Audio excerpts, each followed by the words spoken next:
It's the South Carolina Good Life Podcast with your host, SC Realtors CEO Nick Kremydas. Hello and welcome to the SC Realtors Good Life Podcast. I'm very pleased to have another very special guest and dear friend join us this morning, Barbara Melvin. Barbara is the South Carolina Ports COO and has recently been recognized as the 2021 South Carolina Manufacturing Association Woman of the Year for her enduring support of the state's manufacturing sector. The SCMA presents this prestigious award each year to an outstanding woman in South Carolina for contributions to the state's manufacturing industry. Barbara, congratulations. I know that it is well-deserved, and we appreciate all you do on behalf of improving the economy in South Carolina. Why don't you take a second to introduce yourself and tell us a little bit about what you do at the Ports Authority. Absolutely. Thank you, Nick, for having me on today and for the very kind words about the SCMA's award, Woman of the Year award. I shared before that receiving an award from a group who entrusts you with their cargo is really special for me. And I would say from the realtor's perspective, we also have enjoyed great support from you over the years because when we grow, you grow. When we grow, the need for housing in South Carolina grows. The need for industrial real estate development grows. So we are pretty much tied hand in hand. And I think that that's fantastic. And so, again, it's an honor to be with you this morning. As you said, I'm the Chief Operating Officer here at the South Carolina Ports. And that gives me the privilege every day to lead a team who deal with everything from our terminal operations. So that's containers, break bulk, roll on, roll off, cruise. Very small portion of our business segments is cruise. We also have a team for intermodal, so our inland ports, our brand new facility that we are planning with the state of South Carolina that will be a dual-served intermodal facility for both Norfolk Southern and CSX, our rapid rail program, and then something very exciting for the citizens of South Carolina, a new chassis fleet. So we will actually be implementing a South Carolina chassis pool, which will improve on our safety and equipment that is provided to container movements around our state and beyond. I lead our information technology department. The coolest thing I get to do is lead our port police department, as well as our crane and equipment maintenance. So we actually fix and maintain all of our own equipment, and then our engineering department. So all of the exciting activities that happen at the port, I always like to say kind of start in operations. And then the rest of the port really is set up as a traditional business. So we have an HR function, a finance function, sales and marketing, and then a kind of an external affairs function for both our public relations and community relations. That's awesome. You mentioned Norfolk Southern and CSX, those railroads that are so important to carry those goods, to carry the containers and things that are brought in by ship. How does that tie into just how valuable the port is to South Carolina? Because obviously you work with the trucking industry very closely as well, and how does that all tie together? So I think rail is really a critical piece of our growth strategy. Our CEO, Jim Newsom, has always challenged us to think about growing at twice or two times the average growth for the national port market. And rail is really how you can do that. So in a state like South Carolina that doesn't quite have the population of a Florida or a Georgia or a New York or California, we have to reach further into the hinterland to be able to grow at that type of a rate. So rail offers us that ability. We are competing with other ports to service markets like the Midwest for exports of agricultural products. We are also trying to tap into other parts of the country that would allow us to tap into the automotive market outside of the Southeast. So I think rail is really that critical piece that allows us to grow beyond what would be our normal catch basin of cargo. It is pretty cool. The last time I came into Charleston, you go over the big Ravenel Bridge, and you look over to the right and you see those. It looks like acres of BMWs waiting to be shipped out, and it's a proud feeling to know that South Carolina exports the highest value of automobiles of anybody in the country, and that all goes through the port, right? All of the SUVs built in Greer go straight through, or I guess some folks would say Spartanburg, Absolutely. but That plant exports about 70% of what they produce. And then we have been extremely successful with Mercedes-Benz and their vans, as well as Volvo, as they've started up their new manufacturing facility, their first in the U.S. so the inland ports that you have in Greer and now in Dillon, how do they contribute to the success? How does an inland port work? So, it's really funny. When we first started talking about inland ports, most people ask us, well, how in the world are you going to get the cargo, up there? And, you really have to transition your thinking from you're using water, but what you actually use for an inland port is a rail line. So we started up our Greer Inland Port on the Norfolk Southern Intermodal Rail Line about 8 years ago now. And it has been wildly successful. More than 140,000 rail lifts in the previous fiscal year for us.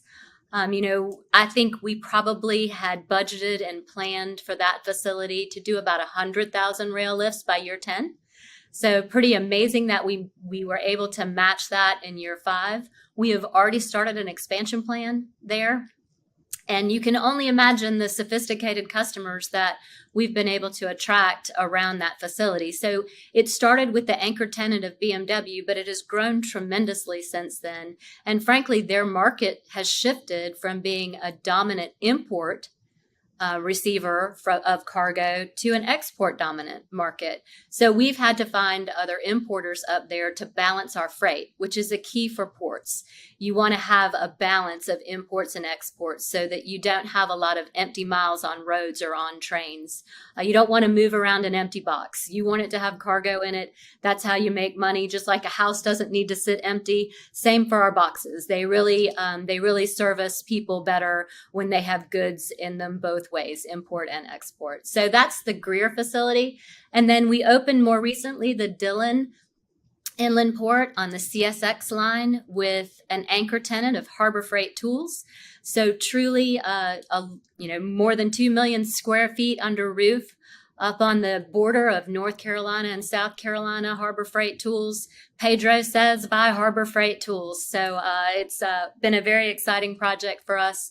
We take very seriously our mission of moving waterborne commerce, but also our mission to be involved in economic development. And anytime that we can lift up an area of the state that is already being successful, particularly in the port market, we intend to do that.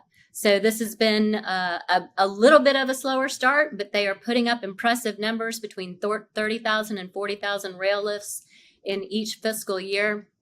And we have successfully been able to attract some export cargo, not just from within South Carolina, but out of North Carolina as well. So that gives us that balance for those Harbor Freight Tool import boxes. That's pretty amazing. With the competition, obviously, that I think we face from ports in Savannah or Jacksonville or in Virginia, these innovative resources, I think, are critical to the future success of the port. Absolutely. Those types of investments are extremely creative for us and truly really good for our state because I would say our inland port network is second to none in the United States among public port offerings. So we just came off of an interesting year, right? And that's to put it mildly. COVID, when we, it was about this time last year when we didn't know what was going to be the next step in real estate. And as it turned out, after a very short kind of what if period, we suddenly took off and exploded and ended up having one of the best years, if not the best year ever recorded in real estate in South Carolina. How much did COVID slow the ports business down? And what were your biggest challenges last year? So I think, the most interesting challenge for us was we do our budgeting in March for the next fiscal year. Our fiscal year runs July 1 through June 30. And so we're budgeting right as the whole country was shutting down. And so we went through multiple iterations of what is our volume going to look like? Because when you are in a capital intensive business like we are, particularly with bonds that you're, structured to pay back, a lot of your revenue is already captured. So you can't miss by too much and not have a huge impact. So we worked with the University of South Carolina's Darla Moore School of Business, Dr. Joey Von Essen, and we did a lot more forecasting than we normally do for our budget. And as it turns out, on the great side, we were conservative. And as we started to look at the trends that appeared from the pandemic, what became obvious to us is when people can't buy services, they buy goods. So if you think about 70% of the US GDP is consumption, and then you split that 70% in half, 35% services, 35% goods.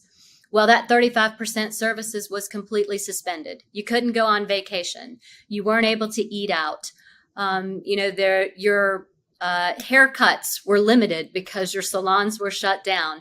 So when you can't buy those things, you were sitting in your house and you were looking around, and everybody got interested in what does my background look like at my house? Is it painted? Can I improve my backyard? Because I can have people outside and I can have people over, but what does my backyard look like? So everyone really invested in their homes, which is great for the retail sector, particularly the furniture sector. But also, if you think about it, I guess I didn't until right now, but it's great for the real estate market, because instead of that flurry of you getting your house ready to sell right before you go to sell, all of these improvements were starting to happen in this now almost 2-year time frame coming up. So we fared much better in the pandemic than we thought we would. In the recession of 08-09, we lost about 3 to 4 years of cargo caused by that recession. This pandemic will impact us only by 1 year. So this fiscal year, we believe we will move record volumes through the port because these import trends have continued. And we think they will continue through the end of our fiscal year, so through the end of June 30. And we will continue to work with Dr. Von Essen to make sure that as we forecast into next fiscal year, as the country is opening back up, as the world is opening back up, what will that have as an impact on imports? We're optimistic still because there's still some stimulus that's being placed into the economy. There's talk of an infrastructure bill. Anytime there's a meat and potatoes conversation like that in the U.S., that's good for the economy. And then, as you pointed out, the housing market being robust in South Carolina also has a very positive effect on port volumes. That's really good to hear, Barbara, because we don't see any slowdown right now. Well, we have if there's any limitation on real estate right now, it's the lack of new inventory being built. It's slowly coming online, but not as quickly as needed to meet demand. And we're starting to see sellers who were maybe hesitant to put their house on the market last year, now starting the spring selling season. I think it's going to be just red hot compared to March and April numbers from last year. Obviously, with this growth and potential infrastructure investments, the port will be more important than ever to South Carolina. How important is the bond bill that's currently in the legislature to the future of the Ports Authority? So I would say it's critical. We have, as a port, planned our infrastructure very well. We have brought on new terminal capacity. We have modernized existing facilities. We have deepened our harbor. We have ordered the latest and best equipment to service the largest ships that are on the water. But what South Carolina lacks is on-dock or near-dock rail. And so the rest of the East Coast has already solved that. So today, our largest terminal, Wando Terminal, container terminal, is not connected to rail. So every one of our rail boxes has to get on the highway 526 and go over to the existing intermodal rail yards, one for CSX and one for Norfolk Southern. And, this used to not be so noticeable because probably up until about 2010, 2011, only 12% of our total volume moved by rail. Today, that number sits at 25%.